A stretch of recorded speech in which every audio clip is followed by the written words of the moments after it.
SJ মানুষ চ্যানেলে সবাইকে স্বাগত। 2026 সেই 2026-এ টিএমসি না বিজেপি কে আসছে 2026-এ? লাখ টাকার প্রশ্ন। সবাই বলছে, সবাই নিজের মতো করে বলছে, অ্যানালিসিস করছে। সাংবাদিকরা তাদের মতো করে এক্সিট পোল রিপোর্ট আর কিছুদিন পর হয়তো শুরু করে দেবে। সবারই আবার এজেন্সি রয়েছে, সিক্রেট এজেন্সি, যারা অলরেডি ডেটা কিন্তু দিতে শুরু করেছে। টিএমসির পক্ষে টিএমসিরা, বিজেপির পক্ষে বিজেপিরা। আর বাম, বামের কথা না বললেই হয়, কারণ বাম আর কংগ্রেস 2026-এ টিএমসি ফিরে আসার কি কি কারণ হতে পারে, বা সত্যি টিএমসি কি ফিরে আসতে পারে বা পারবে 2026-এ? হ্যাঁ, আমি জানি বিজেপি যারা অনুগামী, বিজেপি ফলোয়ার্স, তাদের কাছে এই কথাগুলো খারাপ মনে হতে পারে, কিন্তু এটি বাস্তব। যে কয়েকটি কারণ আমাদেরকে বলে দিচ্ছে যে হ্যাঁ, 26-এ আবার টিএমসি ফিরে আসতে পারে। প্রথমত, আমরা সবাই জানি লক্ষ্মী ভাণ্ডার রয়েছে। লক্ষ্মী ভাণ্ডারকে এত ছোট চোখে কিন্তু আমরা দেখবো না। এটা ভালো প্রভাব, ইম্প্যাক্ট বড় বড় তাবর নেতারা কিন্তু স্টেটমেন্টে দিয়েছে। হ্যাঁ, লক্ষ্মীর ভাণ্ডার একটা ভোটে বিশাল প্রভাব। বাড়িতে 5টি বউ রয়েছে, 3টি বউ রয়েছে, 3টি বউয়ের মাসে মাসে 3 3600 টাকা আসছে, মানে 1000 থেকে 1200 টাকা হয়েছে। তার একটা বড় প্রভাব রয়েছে। দরিদ্র পরিবারের কাছে এই 3000 টাকা মাসে বা মাসে 1000-1200 টাকা, এটি কিন্তু একটা বড় ইম্প্যাক্ট দেখা দিয়েছে। আর যে মোটামুটি সচ্ছল পরিবার, তার কাছে আবার এই লক্ষ্মী ভাণ্ডার কাজটা কিভাবে কাজে দিচ্ছে? লক্ষ্মী ভাণ্ডারের টাকার থেকে তার হয়তো কোনো কসমেটিক্সের বাজার হয়ে যাচ্ছে, ভালো শাড়ি একটা হয়ে যাচ্ছে 3 মাসের টাকা জোগাড় করে। বাস্তবে এটা মানতে হবে। নেক্সট আর কি কারণ আছে? আচ্ছা, বলে রাখি, লক্ষ্মী ভাণ্ডার আবার আগামীতে বাড়বে বা বাড়াবে দিদির দলের তরফ থেকে যেরকম জানা যাচ্ছে, বা সামনে ভোট আসছে, বাড়বে। অনেকে প্রচারও শুরু করে দিয়েছে এটা নিয়ে বাড়বে। নেক্সট যে পয়েন্ট, 2026-এ টিএমসি ফিরে আসছে, তার অন্যতম কারণ অনেক বহুমুখী প্রকল্প কিন্তু চলছে। প্রকল্পের সুবিধা যেগুলো পাচ্ছে মানুষ, সাধারণ মানুষ, সেগুলোকে তো অস্বীকার করতে পারি না। যেরকমটা আমরা বললাম, লক্ষ্মীর ভাণ্ডার, নেক্সট সবুজ সাথী রয়েছে। বাচ্চারা নবম শ্রেণীতে উঠলে পরেই সাইকেল পেয়ে যাচ্ছে, ক্লাস 11-এ উঠলে মোবাইল ট্যাব পেয়ে যাচ্ছে। একদম যা তাদের দরকার সেটা তারা পেয়ে যাচ্ছে। এই সবুজ সাথীর ফলে আবার একটা খারাপ দিনও হয়েছে, সেটা আমরা পরে আলোচনা করবো। কিন্তু পাচ্ছে তো সাইকেল, সাইকেল তো কেউ ব্যবহার করছে না, আলটিমেটলি অনেকে তো বিক্রি করে দিচ্ছে। বেশ কয়েক জায়গায় ধরাও পড়লো যে সবুজ সাথী সাইকেল একসাথে ভটভটিতে করে নিয়ে যাচ্ছিল কোথায় বিক্রি করতে, ধরা পড়েছে। তো এটা হচ্ছে, সবাইকে দেদার দেওয়াটা আমার পক্ষে, আমার মতামত, পার্সোনাল মতামত, ঠিক নয়। না চাইতে যদি পাওয়া যায়, তার মূল্য যেমন বোঝে না, সেরকম আর কি।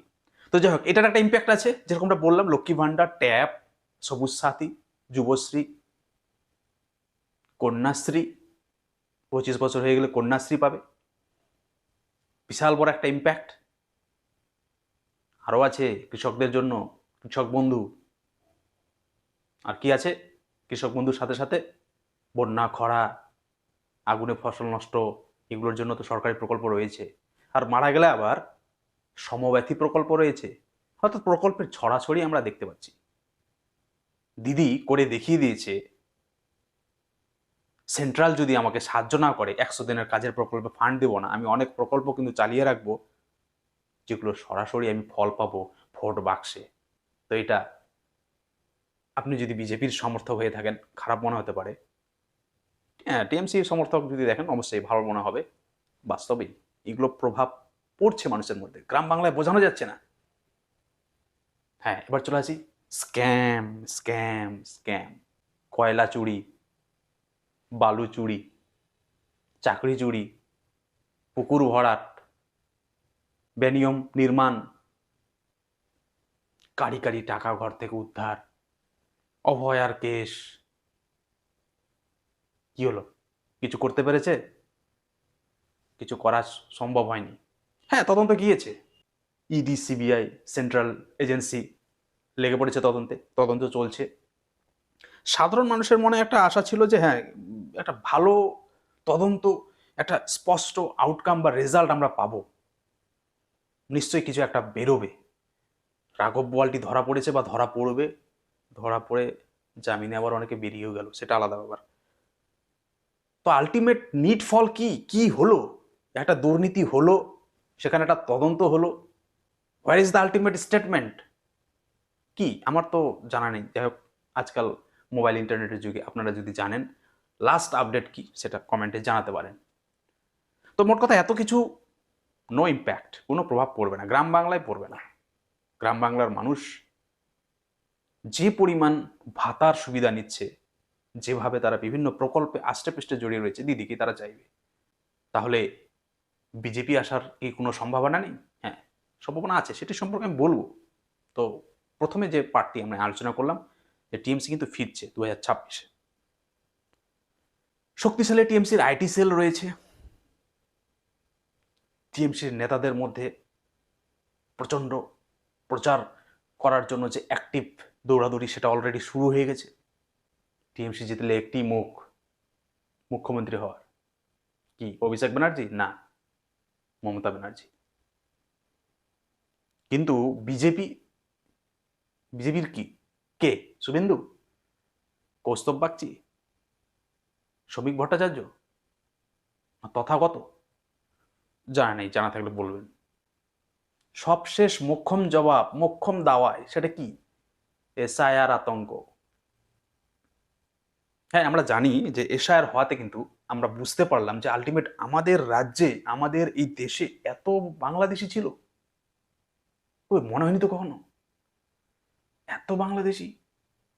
এসআইআর শুরু হওয়াতে কিন্তু শুরু হয়েছে। যাই হোক, কোথাও আমার এখনো পর্যন্ত চোখে পড়েনি যে এসআইআর তদন্ত চলছে, এসআইআর তদন্ত চলার জন্য ধরপাকড় করতে গিয়ে ধরা হয়েছে। কিন্তু দেখছি আলটিমেট মানুষ নিজের থেকে স্বতঃপ্রণোদিতভাবে স্বেচ্ছায় কিন্তু ওপারে চলে যাচ্ছে। তার মানে এরা অবৈধভাবেই এসেছিল নিশ্চয়ই, আপনারা জানেন ভালো করে। তো যাই হোক, এসআইআর হ্যাঁ, এসআইআর নিয়ে বিজেপি একটা অনেক আশায় রয়েছে হয়তো। তবে টিএমসিও কম যায় না। মোক্ষম দাওয়ায় বিএলওদেরকে নিয়ে যেভাবে দিদি নেমে পড়েছে, মানে দিদি বলা ভুল, টিএমসি আসলে বিএলওদের তো প্রচুর ম্যাক্সিমাম কাজ দিয়ে দেওয়া হয়েছে।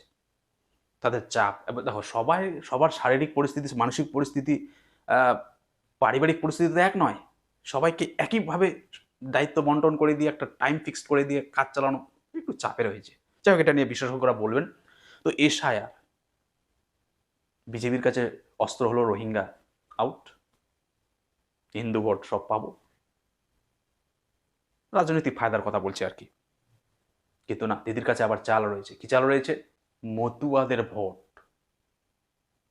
মতুয়াদের পাশে কিন্তু দিদি রয়েছেন, এই বার্তা দিয়ে দিয়েছেন অলরেডি। মতুয়াদের অনেক নেতা নেত্রীরও কমেন্ট করছেন। যাই হোক, যারা সঠিকটা বোঝে তারা অবশ্য তাদের মতো করে স্টেটমেন্ট রাখছেন, তো তাতে করে আলটিমেট কতটা কি বুঝতে পারবে। তো যাই হোক, এই যে বললাম, হ্যাঁ, মানে আমরা আলোচনা করলাম, আপনাদের যদি আলাদা কোনো মতামত থাকে যে বা আপনাদের যদি মনে হয় যে না এই পয়েন্টটা ঠিক বলনি, অবশ্যই কমেন্ট করতে পারেন। বিশেষজ্ঞ নই আমি, ঠিক আছে? দেখছি সবাই বলছে, আমার মনে হলো যে হ্যাঁ বলা উচিত। আর আমার চোখে যা মনে হচ্ছে সেটা নিয়ে আমি কিন্তু আজকে হাজির হয়েছি। হ্যাঁ, 26-এ দিদি আসছে। যে পয়েন্টগুলো বললাম সেই পয়েন্টগুলোর বেসিসেই কিন্তু দিদি আসছে। আচ্ছা, দাদা আসার কি কোনো সম্ভাবনা নেই? দাদা মিন্স বুদ্ধদেব ভট্টাচার্য মারা গেছেন, শ্রদ্ধেয় কমরেড। এবার বিজেপির মধ্যে তো দাদা অনেক, দিলীপ দা, শ্রমিক ভট্টাচার্য দা, শুভেন্দু অধিকারী। তো যাই হোক, ওনারা হয়তো নিশ্চয়ই 26-এ ইলেকশনের ফুল ফ্লেজে প্রচারের আগে একটা কংক্রিট আইডিয়া বের করবেন। তো যাই হোক, এবারে আলোচনা করি যে বিজেপি কি 26-এ তাহলে আসতে একেবারেই পারবে না? বিজেপির পক্ষে আসা কি অসম্ভব ব্যাপার? অসম্ভব বলবো না, তবে খুব একটা সহজ কাজও নয়। তো সেটি নিয়ে কয়েকটা আলোচনা করি। দিদির প্রকল্প, ভাতা, স্ট্র্যাটেজি সব কিছু নিয়ে আলোচনা হলো। দিদি আসছে 26-এ, এবারে দাদাদের আসার সম্ভাবনাটা নিয়ে একটু আলোচনা করি। আমার সাথে একমত হলে অবশ্যই কমেন্ট করবেন, আর যদি দেখেন যে না অনেক ভুলভাল বলছি, ছ্যাবলামি করছি, সেটিও বলবেন। কারণ আমার মনে হলো সবাই বলছে, আমারও মনের ভাবনাটা প্রকাশ করি আপনাদের জন্য, আপনাদের সাথে। তো বিজেপি আসতে পারে। ফার্স্ট এসআইআর না, এসআইআর না, গঠনমূলক আন্দোলন, বেকার ভবিষ্যৎ, প্রজন্মের যে চাওয়া পাওয়া। আমরা জানি এসএসসি স্ক্যাম হয়েছে, বিশাল বড় একটা স্ক্যাম। ইডি সিবিআই কোথায় কি যে হলো, এত আন্দোলন, এত ব্রিফ, এত ব্রেকিং নিউজ, এত চ্যানেল, এত স্টেটমেন্ট, এত নেতা মন্ত্রী, এত আমলা, কিন্তু কংক্রিট আইডিয়াটা কি, কংক্রিট গোলটা কি? হ্যাঁ, সবাই তো বলছে আমরা বছর বছর নিয়োগ করব, এটাও বলছে লক্ষ্মী ভান্ডার বাড়িয়ে দেবো, মানে 2000 থেকে 3000, 1200 থেকে 3000 না কত করার কথা বলছে। এরকম ভাতা মনে হয় আমার মতে খাবে কি পশ্চিমবাংলার মানুষ? খেতেও পারে, কারণ ফার্স্ট হাফে তো আমরা আলোচনা করলাম টিএমসি তো ভাতা, বিভিন্ন সরকারি প্রকল্পে মানুষকে জড়িয়ে রেখেছে এবং মানুষ তার সুফল পাচ্ছে, ভোট ব্যাংকে সেটা প্রকাশ হচ্ছে। তো যাই হোক, বিজেপিকে একটা কংক্রিট আইডিয়াল রাখতে হবে, প্রতিশ্রুতি এবং সেটা পালন করার অঙ্গীকার তাদেরকে রাখতে হবে। বছর বছর এসএসসি হবে, এই যে এসএসসি নিয়ে 6-7 বছর চাকরি করার পর এতজনের চাকরি চলে গেল, মামলা, আন্দোলন, এদের পাশে সলিড একটা দিশা হয়ে দাঁড়াতে হবে, এদেরকে নিয়ে রাজনীতি করলে হবে না।